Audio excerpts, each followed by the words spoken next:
Take time now to look at the stories making the headlines in Nigerian newspapers. And joining me in the studio is analyst Bani Akinwale.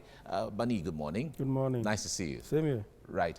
Okay. Now, let's get into the papers now. Blueprint newspaper is where we start from. And Serap to court, compel Buhari to publish details of government loans since 2015. Stop trading of Nigeria's sovereignty for reckless borrowing. Atiku tells federal government the National Assembly should review all foreign loans agreement now, as the PDP saying this. Nigeria will settle $500 million debt in 20 years, as Amechi is saying this. It says repayment has commenced. Okay, it's part of what has led to a lot of controversy lately. That's Blueprint. Getting into leadership newspaper now, 2023, APC moves to whittle down PDP structure. Buni-led caretaker committee woos Atiku, Saraki, Kwankwaso, others back to governing party. Babangida Aliyu backs Mamandaura, says 20 years of zoning has failed. Okay, and has so many other multiple riders there on the leadership newspaper talking politics. Now from there, let's go to Daily Times. Daily Times newspaper, decades after Nigeria's high-profile murders unresolved. Decades after Nigeria's high-profile murders unresolved. So many of them out there. That national economy is next now, and he says federal government quickens pace to bridge infrastructure gap with increased spending. Federal government pace to bridge infrastructure gap with increased spending now. All right, News Direct is next. Oil price downturn. Nigerian breweries, 11 PLC, 21 others suffer decline in profit. And Total, MRS record 883.67 million naira loss. And Nigeria begins journey to recession. Analysts are saying this from what they can see with their crystal balls. All right, Daily Trust is next now. Chemicals in preserved beans cause cancer. Kidney disease. Applied quantity exceeds limit for human consumption. And guidelines on pesticides must be followed. Experts are saying this, and why I avoid inorganic chemicals in beans preservation, as a farmer giving his perspective. All right, that's Daily Trust. Let's go to Business AM now. CBN's key policy benchmarks slip as fiscal burdens weigh. All right, that's Business AM this morning. All right. The issue that, all right, now there has been a resurgence of Boko-Haram attacks in the last few days in Borno State, and even the governor of Borno State was not spared the horror as his convoy was attacked by suspected terrorists last week. These attacks have made many questions and terror fight, putting the military and other security outfits in a difficult situation. Is Nigeria winning the fight against insurgency? That's a big question that all Nigerians are asking. And certainly I have Sheun Awugbele with me, also joining us also on Skype. Sheun, good morning. Good morning, Mike. Right. But let me start with the studio, Nii. I wonder what you make of this, because the point there is the governor of Borno State, you recall too that former governor Shetima of Borno State had always expressed his frustration sometimes against the fight against Boko Haram, where he and the military were not necessarily on the same page when it comes to the analysis of the security situation in the northeast and especially in Borno State. Governor Zulum is also expressing the same thing, talking about the issue of possible and likely sabotage within the system. How does this come to you? I want to throw a rhetorical question back to you. If you happens to be the appraisee for Mr. Muhammadu Buhari on security, 1 to 10, what will you have scored him? Well, I am a Nigerian, so... It's so unfortunate that this government relied on 3 policies: to revamp the economy, to fight corruption, and security. Prior to the 2015, a statistic shows that about 15,000 deaths was recorded in 2014 due to insurgency and banditry. Unfortunately, fortunately, the trend seems to go down 2016, 2017. It now increased back to 8,000, 9,000. So what you find out is that from 2017 till date, we have lost the steam when it comes to combating crimes, security, and the last time Share of Borno Shara was during President Jonathan's tenure that said we are not safe. Now for Share of Borno to come out and say nobody is safe and attack now happening 30 kilometers from Maiduguri, which is the state capital. And yes, we all agree that in the war front, dignitaries attack attention. So what happened is that for the Boko Haram to show that they are still a force to reckon with, when you have a icing like the governor of the state going through the Baga town, the best thing for them to be able to make noise and to create fear is to attack the convoy of the governor so that people will feel they are there. But nonetheless, it is obvious that from all fronts, northwest, northeast, we are losing it. And every sane Nigerian has cried to Mr. President that General Buratai, CDS, Olorun Nishakin, MD Abubakar, they have done a fantastic work from 2015, 2016 to rout these Boko Haram and Badu, but their tactics are no longer working. And in military, like General Nankara said, he said the tenure of the office of the Chief of Defense Staff are not tenure-based. It's based on president prerogative. But notwithstanding, what will happen to experienced military officers, tactical or defense military intelligence officers in military that are already spending up to 35 years? What it means is that since these guys have reached to leave, people that are already clocking 35 in the service, we're going to be having brain drain. So the tactics we are currently using is no longer working, no doubt about it. Coffee was declared in Kaduna, yet people were attacked, were killed mercilessly. Okay. Yesterday, they said they are attacking Jos again. So you could imagine the level of insecurity is spiraling every day. So for me, the tactics we are using now is no longer working. The NSA office is not working. The CDS is not working. Chief of Army Staff is not working. We need to rejig the system and recreate our ingenuity to ensure that the government that campaign or ride on insecurity do not put us in precarious situation. Okay. Now, Sheun, let me bring you up in here. Now, the point there is the Nigerian military is seen as one of the top most ranked on the African continent, and they have shown that over and over and over again on some of the missions they have embarked upon in parts of the world. But when it comes back home here, the story is always different. Now, from the governor, because the governor or governors, as the case may be, receive security reports every day. So they have an understanding of some of these things. So when a governor, like Governor Zulum, is making a statement as to pointing out to saboteur within the system, I wonder how concerning this is. Well, I think that question should be directed to President Muhammadu Buhari, who campaigned on, I mean, one of the plans on which this government actually came into power was one of the major things I promised was to fight insecurity. And note that at the time President Muhammadu Buhari came in 2015, what Nigeria was largely dealing with was insurgency in the northeast. Today, I mean, this is 2020, 5 years, fast forward 5 years, and Nigeria is not only dealing with insurgency, Nigeria is dealing with banditry, kidnapping, abduction, and all forms of, murderous crimes in the northeast, in the northwest, and then also in the north central. There's, we have cases of cattle rustling, and people can no longer go to farm. The life and livelihood of our people has been largely, threatened. Now, there are about 19 states in the north. We have about 19 states in the north. Aside from Kwara and the FCT, every other state in the north is under siege as we speak. Is largely terrorized. People can no longer move about freely. See, the most important thing, and I'm really disappointed because last week when President Muhammadu Buhari was actually interviewed immediately after praying for the Eid-el-Kabir festival, what he said is that he expects the military and the police to do more. But I mean, I am actually disappointed because that statement is a statement of incompetence and a statement of mediocrity. How would you say, as the chief security officer of this country, how would you tell us that you expect the police and the military to do more when you have kept, security there for, well beyond their prime? The last person that should have even retired, that was Buratai. He should have retired in December 2018. Every other person 2017, including Olorun Nishaki and the rest of them. So you have kept them there. These guys have run out of ideas.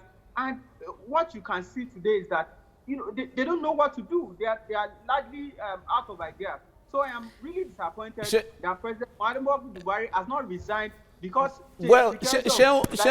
some analysts have said that if the military wants to end insurgency today, to end today, is it the issue of not knowing what to do? Because the point there is, if the Governor Zulum, is saying there's sabotage within the system, does it point to the issue of competence and capacity in this case? It has to do, will you not look the other way? Maybe issues of politics or corruption within the system? I mean, there's going to be politics and corruption in the system because you have continued to recycle the same security chiefs well beyond their prime. For people that have actually run out of ideas. And there's a reason why, most of us, including the Senate, you can imagine, including the Senate and the House of Representatives, have called for the sack of the security chiefs, and the president has continued to keep them in that position against the general wish of Nigerian people. I mean, that's a blatant disregard for us as a country, the blatant disregard for even the mandate that was given to the president again in 2019, right? If the entire country is under siege, almost every other part in the north, is unlivable. You can't go there. You can't live there. I mean, there are so many parts of Borno. Southern Kaduna is also burning, right? So I am disappointed. I think the president should take the box stops at the box stops. All right, Sheon. Yeah. Sheon, let me put you on hold here as we round off. What scenarios do you see going forward? Nigerians are still calling for... When President Muhammadu Buhari was contesting in 2014, himself and the likes of Governor Kayode Fayemi, in the heat of Boko-Haram, they marched the street of Borno. When President Muhammadu Buhari took over in 2015, he put on his military ways and he marched the street of Borno and go to the war front. Now, if the president of Chad Republic can match the military in Chad to go and crush 80% of Boko Haram, and our chief of defense staff said the remaining 20% will be cleared in Nigeria, and for over 6 months, nothing is there. It is either the president knows about it, or the presidency wants to be massaging the ego of mediocrities, any security apparatus. All right. It's time to take a look at stories making the headlines in Nigerian newspapers. Joining me in the studio is in-house analyst Obani Akinwale. And to join us later via Skype is communication strategist Sheon Awugbenle. Thank you so much, Obani, for joining us. Good morning. All right, let's head straight to the papers now, and I begin with the blueprint. Serap to court compelled Buhari to publish details of government loans since 2015. Stop trading off Nigeria's sovereignty for reckless borrowing, Atiku tells federal government. NAS should review all foreign loans agreement now, PDP. All right, we'll move to the front page of the leadership newspaper. 2023, APC moves to whittle down PDP structure. And to the front page of the Daily Times, decades after, Nigeria's high-profile murders unresolved. To the front page of the National Economy, federal government quickens space to bridge infrastructure gap with increased spending. And on the front page of the News Direct, oil price downturn, Nigerian breweries PLC and 21 others suffer decline in profit. Total MRS record 883.67 million loss. And then we'll move to the front page of the Daily Trust now. Chemical in preserved beans cause cancer, kidney disease.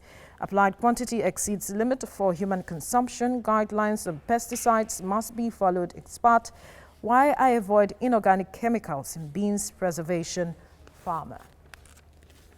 And finally, on the front page of the Business AM, CBN's key policy benchmark slips as fiscal burdens weigh.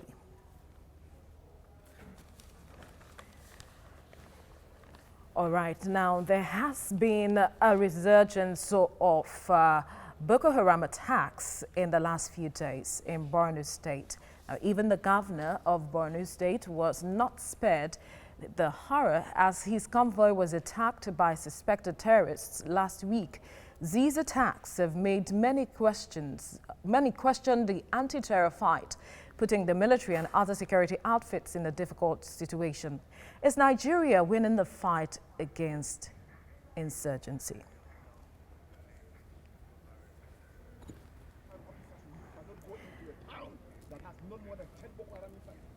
Now, a big question there, Obani, is Nigeria winning the war against the fight against insurgency? That question has been asked a lot of times. And you would recall when the governor, Babagana Zulum, had the incident that he faced while he was going to Baga, he made mention of something. He said this issue has to be looked into critically beyond the issue of weapons.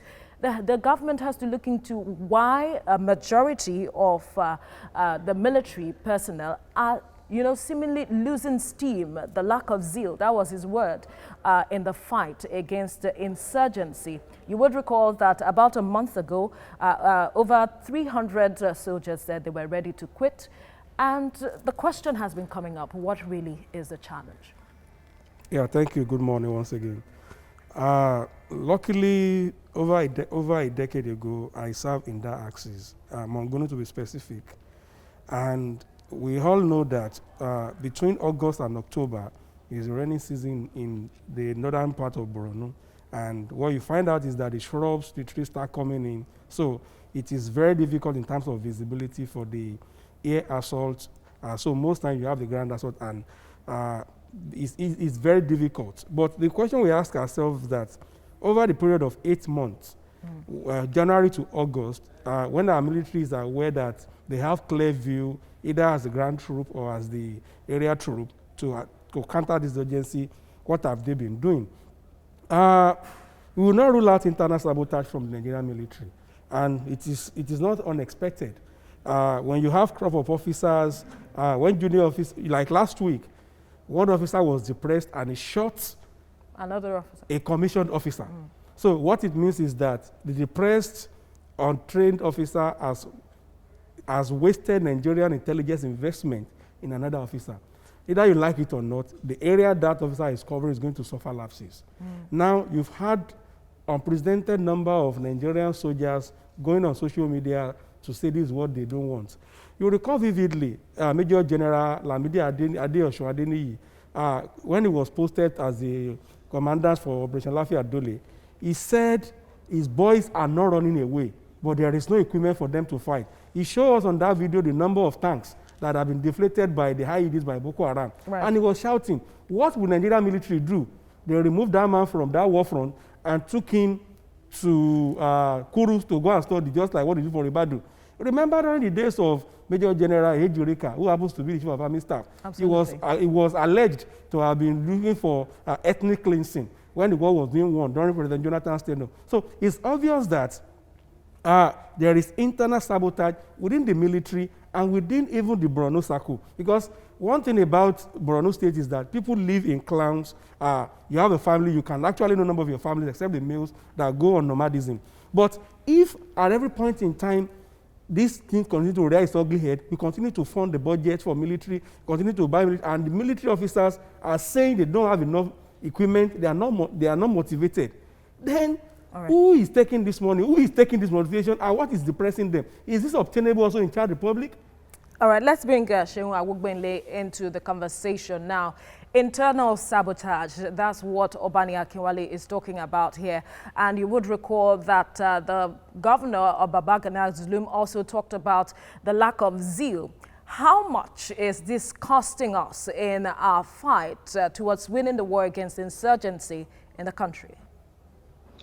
Well, what we have today is an obvious failure of leadership, very obvious failure of leadership, the presidency, and also the military leadership. There's obvious failure. Between 2016 and now, over 100 major generals have been retired, over 100 major generals or their equivalent have been retired because there is lack of vacancy at the top. The northern part of the country has clearly become a killing field. It is completely a region that is under the gun. And I mean, what kind of response have we gotten from the president? It is the same, indifferent, and quite lackluster response that we have continued to get from the president. The president is the one that should lead this war from the front. but you continue to see the president. But he put some persons there to help him, channel what he wants to see achieved. So now, it's good. I like the question. The Chief of Defense Staff, Olawale Shaki, should have retired. I mean, if my memory serves me right, he should have retired. I mean, he was already 35 years in service as at, I think as at 2016. Sadiq Baba, as at May 2017, he should have retired. Ikwe Iba should have retired as at January 2018. Is their retirement the challenge here? Absolutely, because they have run out of ideas, right? I mean, they have completely run out of ideas. The military, like you said, the military are completely dampened at the moment.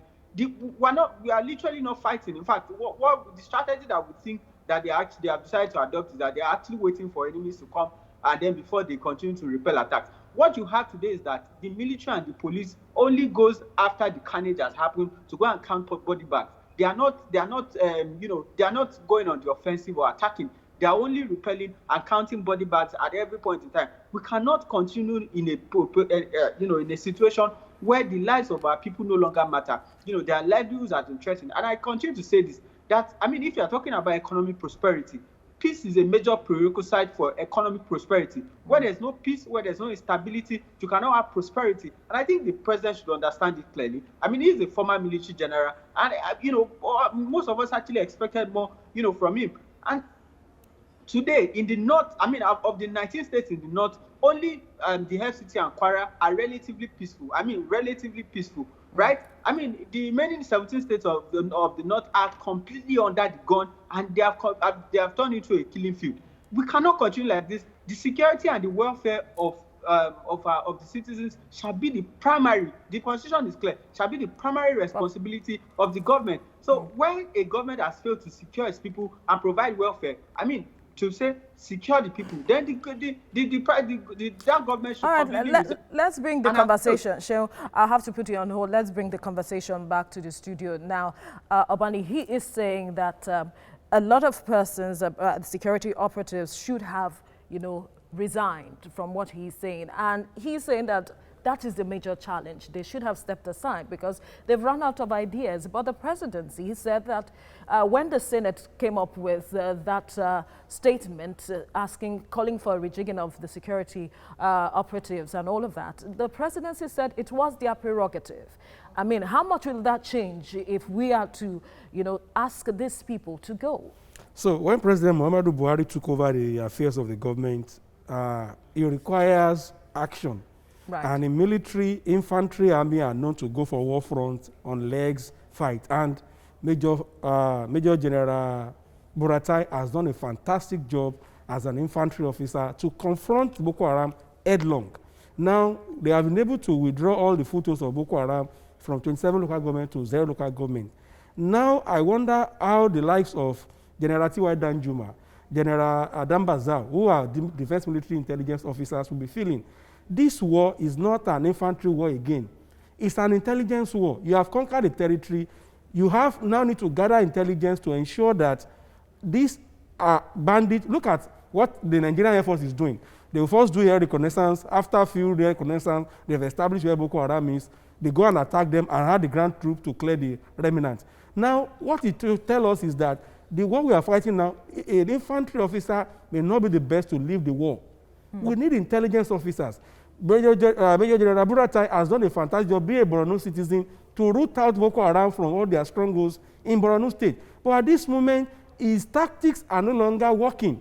This is intelligence war. This is no longer carrying war and wasting military personnel, making people demoralized. When people see their colleagues go to war front with ill-equipped, and they come back injured, their wives at home become widows, their children become orphans. Nobody will be motivated to go to that war. But do we have the capacity for carrying out the intelligence? We do. First of all, the only unaccounted money in this country is security vote. And in our budget, security is taking almost 1 trillion. So you ask yourself the question, where is this money going to? What is the function of Nigerian Institute of the NIA? What's the function of DSS? What are our intelligence agencies doing? What is information gathering and information sharing? If Chad Republic can confront Boko Haram and deplete them 80%, leaving 20% between border of Baga, Lake Chad for us. And for over 1 year, we are unable to root out this element. Is this the way they are attacking Chad? Is this the way they are attacking Niger? Then are Nigerian soldiers or Chadian armies, are they better than us? So we need to ask ourselves, if the president of Chad Republic is leading from the forefront, and our president is telling us that we are doing our best, I think that is not welcome at this moment, because I know that if any of those personnel in the